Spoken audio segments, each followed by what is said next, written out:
Block प्रमुख चुनाव में सत्ता पक्ष पर धांधली का आरोप लगाते हुए नौजी ब्लॉक से पराजित हुए प्रत्याशी योगेश कुमार ने पत्रकार वार्ता का आयोजन किया, जिसमें उन्होंने प्रशासन पर सत्ता के दबाव में उन्हें जबरदस्ती हराने का आरोप लगाया। प्रेस वार्ता के दौरान योगेश कुमार उर्फ बुरा पंडित ने कहा है कि पहली बार हुई काउंटिंग में उन्हें 2 मतों से विजयी घोषित किया गया। जैसे ही निर्वाचन अधिकारियों द्वारा उन्हें विजय होने की घोषणा की गई, वैसे ही प्रतिनिधि प्रत्याशी और बड़े भाजपा नेता की पत्नी सुमन चौधरी ने हाई वोल्टेज ड्रामा कर बेहोशी का नाटक शुरू कर दिया और उन्होंने पुनः मतगणना की मांग की। इसके बाद पुनः मतगणना हुई और ये मतगणना लगातार 4 बार हुई। 4 बार की मतगणना में योगेश कुमार ही विजय हुए, जिसमें पहली बार हुई गणना में योगेश कुमार को 43 और सुमन चौधरी को 41 मत मिले। वहीं दूसरी और तीसरी बार की गणना में क्रमश समान मत 43-43 से प्राप्त हुए, जबकि चौथी बार हुई मतगणना में योगेश कुमार को 1 वोट से विजय घोषित किया गया। किंतु प्रशासन ने भाजपा नेता और सत्ता के दबाव में आकर 5वीं बार फिर से मतगणना कराई, जिसमें योगेश कुमार को हरा दिया गया। इसे लेकर जब योगेश कुमार ने आपत्ति जताने की कोशिश की तो प्रशासन द्वारा उन्हें बंधक बना लिया गया और बंद कमरे में अधिकारियों और सत्ता पक्ष के नेताओं की 40 मिनट तक चली बैठक के बाद चुनाव अधिकारियों ने सुमन चौधरी को विजय प्रमाण पत्र दे दिया। पत्रकार वार्ता के दौरान योगेश कुमार ने सवाल उठाया कि ऐसा कौन सा जादू है जो 4 बार हुई मतगणना में जीतने वाले प्रत्याशी को 5वीं बार की गणना में हरा दिया जाता है। वहीं दूसरी ओर ऐसी क्या आवश्यकता थी कि प्रशासन ने सुमन चौधरी को प्रमाण पत्र देते वक्त उन्हें बंधक बना लिया?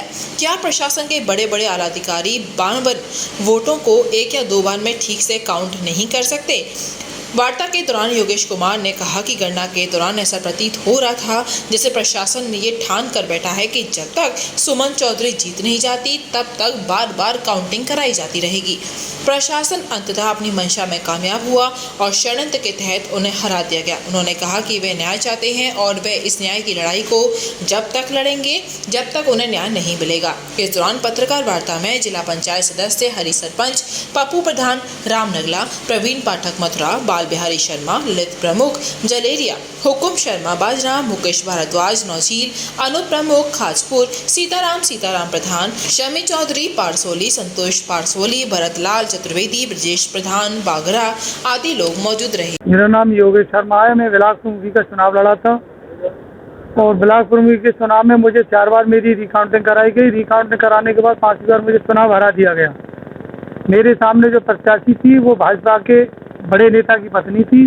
शासन और प्रशासन की मिली भगत से मेरी रिकाउंटिंग बार कराई गई और शासन और प्रशासन का केवल एक ही लक्ष्य था, एक ही ध्येय था कि तब तक जो है भूरा को जो है चुनाव नहीं हार जाएगा तब तक हम लोग जो है काउंटिंग कराती रहेंगे। अब क्या मांग है? अब मेरी यही मांग है, मुझे जो है न्याय मिलना चाहिए और मेरी जी जो 4 बार मेरी जीत की घोषणा हुई है वो मुझे जीत जो है सुनिश्चित है। तो क्या आप मानते हैं जो शासन है वो पूरे शासन और प्रशासन की मिली भगत से ये सारा खेल हुआ है? चुनाव तो मैं 4 बार जीत चुका था। 4 बार की मतगणना में मैं ही चुनाव जीता था, लेकिन मेरे सामने जो लड़ रही थी चुनाव वो भाजपा नेता की बड़े भाजपा नेता की पत्नी थी। ऊपर से शासन का दबाव था, प्रशासन ने शासन के हिसाब से काम किया है। मुझे चुनाव बनाने का पूरा काम प्रशासन ने। आपने मौके पर शिकायत नहीं की?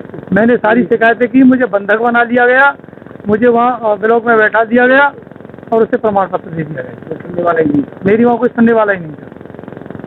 मोहनी जगदीश मल्टी स्पेशलिस्ट हॉस्पिटल विश्व स्तरीय चिकित्सा सुविधाओं के साथ ट्रॉमा सेंटर 24 घंटे आपकी सेवा में तत्पर। Mohini Jagdish multi specialist hospital, Reliance petrol pump के निकट, राया रोड, मथुरा।